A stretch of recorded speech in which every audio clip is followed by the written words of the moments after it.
Halo semuanya, dalam video ini saya akan menjelaskan tentang unsur intrinsik dalam novel Dylan. Dia adalah Dylanku tahun 1990. Unsur yang pertama yaitu tema. Tema dalam novel Dylan ini yaitu tentang percintaan dan persahabatan. Unsur yang kedua yaitu latar. Latar yang pertama itu tempat. Tempatnya di sekolah, warung BEM, di Jalan Buah Batu, rumah Milea, rumah Bunda, dan Jakarta. Yang kedua yaitu waktu. Waktunya yaitu pagi, siang, sore, dan malam. Dan yang terakhir yaitu suasana. Suasana dalam novel ini yaitu bahagia, sedih, tegang, dan humoris. Unsur yang ketiga yaitu penokohan. Tokoh yang pertama yaitu Milea. Milea ini adalah gadis yang cantik, pintar, baik hati, sopan, dan penyayang. Yang kedua yaitu Dylan. Dylan adalah laki-laki yang humoris, baik hati, setia kawan, dan perhatian. Yang ketiga adalah Benny. Benny itu perhatian, overprotective, pemarah, dan manja. Yang keempat, Lucy.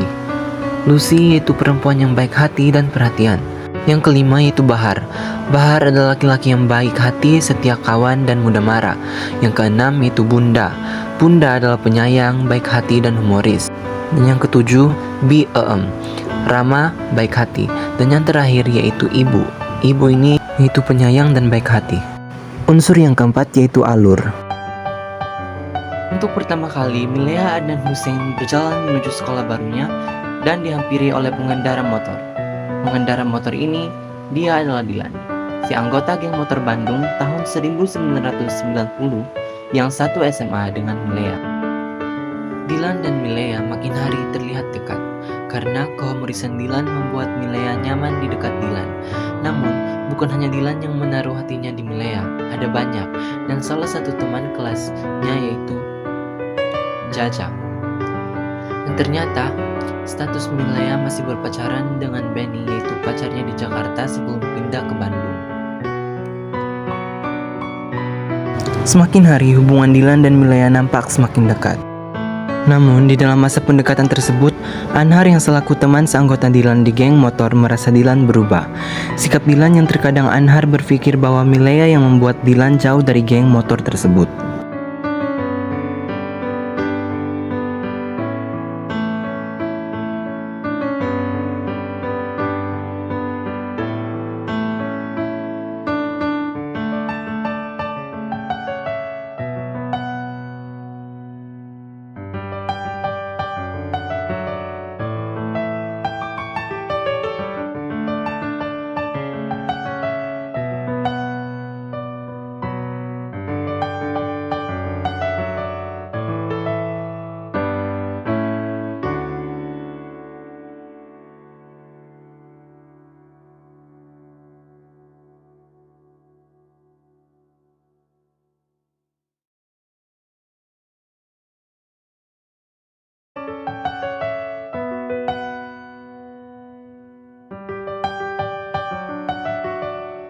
Karena ada sesuatu keganjalan, Milea akhirnya memutuskan untuk mencari Dylan ke warung BEM. Saat berada di warung BEM, ternyata tidak ada Dylan, melainkan ada Anhar dan sebagian teman Dylan yang bolos sekolah. Anhar yang emosi melihat Milea datang ke warung BEM, akhirnya menyindir Milea karena kedekatannya dengan Dylan membuat Dylan merasa jauh dari teman-temannya dan selalu menomorsatukan Milea dibanding dengan teman-temannya. Milea pun tersulut emosi, Anhar pun makin emosi dan akhirnya Anhar menampar Milea. Dylan yang mengetahui bahwa Milea ditampar oleh sahabatnya sendiri pun marah besar. Dylan mencari Anhar dan akhirnya terjadi perkelahian. Retaklah persahabatan dengan Anhar dan Milea sedikit menjauh dari Dylan. Dan setelah kejadian itu, akhirnya Milea, Dylan, dan Anhar bersatu, tidak mempersalahkan apa yang terjadi di warung BEM.